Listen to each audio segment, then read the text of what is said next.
Hello and welcome to the Humanities Experience podcast hosted by the Faculty of Humanities here at Curtin University. These are a series of podcasts which showcase the services and programmes available to Curtin University students. The podcast will be available on your Humanities Experience Blackboard page when you start in the semester. Just before we start though, I wish to acknowledge the traditional custodians of the land we are meeting on, the Whadjuk people here in Perth, and I wish to acknowledge and respect their continuing culture and the contribution they make to the life of this city and this region. And on this podcast today, we're going to be talking to our students from Curtin Volunteers. We've got Nirzari. Hello. Hello. And we have here Taylah. Hello. Oh, and we're just going to hear more about the volunteering programme. We're going to also hear about the opportunities. So without further ado, let me just ask Taylah, just talk us through just really how the programme works, sort of how, if someone's interested in volunteering, how they get involved and how the whole programme will work for them, how they do that. Okay, so Curtin Volunteers runs in two ways. So we have programs, which are a ongoing commitment, generally once a week or once a fortnight. Yep. And then we also have projects, which Nirzari is going to talk about a little bit later, but they are generally just a one-off thing, maybe a day or a couple of days over the course of the weekend. And getting involved is pretty simple. You have to sign up on the online portal, and then we post a whole bunch of opportunities, and anything that you're interested in, you will then sign up for, and a leader will come and get in contact with you. Sounds so simple. Yes. And quite flexible then. So in terms of commitment, because I know some students do worry about how much time they can give. So as a volunteer, the commitment levels vary greatly. So like I said, for a program, it's just maybe an hour or two each week, and if you're a little bit more stretched for time, you can do projects, and there are a couple of hours on the weekend. So you've got different levels of commitment for different levels of uni commitments. Makes sense, super. And you were going to talk a little bit about the projects, is that right? Yeah, so Taylah mentioned the programs, which are ongoing commitments throughout the semester, and I'll just talk to everyone about the projects. So they're one-off opportunities where they can range from just a few hours on a weekend, like we might help out at an event like the City to Surf, to overnight trips. So a really big project we run is the John Curtin Weekend, and so that happens in September and October over a bunch of weekends. Teams of volunteers go out to regional communities and help out in whatever form they need, whether that's at agricultural shows or other projects.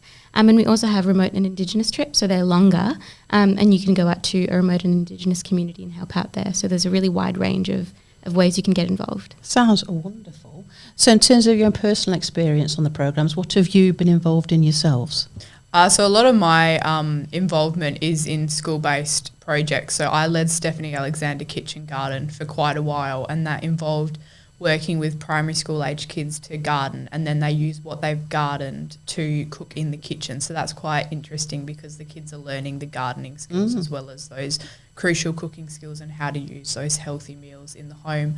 And then I've been quite heavily involved in the remote and Indigenous trips. I've been out to Laverton a few times and helped with their school holidays programs, and that's super rewarding.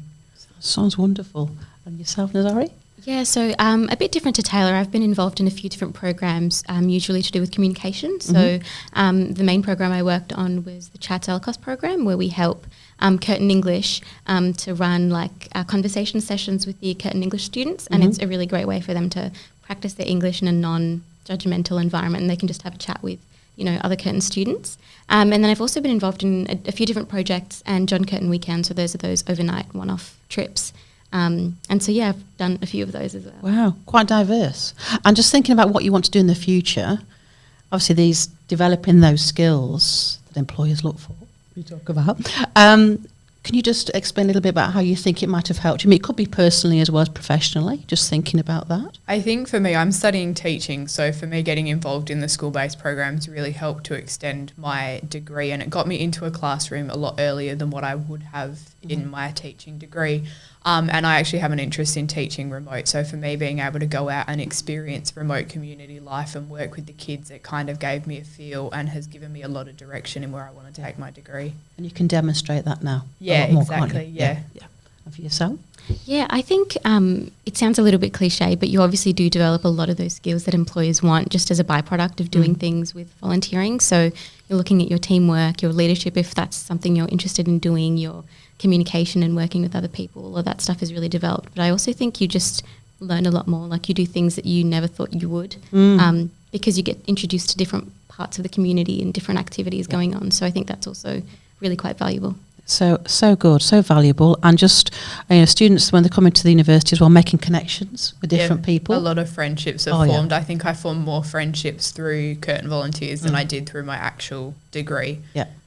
Fantastic. And I think at the moment we have had a campaign going through for the volunteer programme next year as well. So there's always needs from what I can see. So tell us a little bit about how, I know you've mentioned about looking on the website, but when will, if you're in, say, semester 1, when will you hear about opportunities? How will you hear about them? So there are a few different ways. Like Taylah mentioned, the best place to go is the portal, because that will have all the opportunities listed with all of the relevant information you might need to make a decision on whether you can commit to it. But also Curtin Volunteers has their own Facebook page, so we do advertise a lot over there, and that's a great way to sort of even get like a few images and see actually what people are up to. So that's also something that we suggest you keep an eye out on, as well as the newsletter. So that will also send out relevant opportunities when they come up. Super. And in terms of new students as well, we have a stall during O Week and on the Guild O Day, so you can always, we're in building 101, so you can always pop into our office and someone can talk to you about the opportunities that are available and the ways that you can get involved. So that's great if you're here on campus, but if you're not on this campus, can students still get involved? You definitely can. We've actually, with COVID, we implemented a range of online programs. So we did Chats Online was one of our big initiatives that we got set up. So you can still get involved from a distance, and it's the main way that you can do that is through the portal. But if you have any other questions, you can send us an email, give us a fantastic ring like that, and we're always happy to have a chat. That sounds great. And do listen to keep listening to the podcast. We will have the representative talking about how to get onto the portal and all the opportunities that are on there. That's coming up soon as well. But thank you, both of you, today. It's been great. I've learned a lot myself. And do keep checking out these podcasts for further information on services and programmes here in the Faculty of Humanities. Thank you.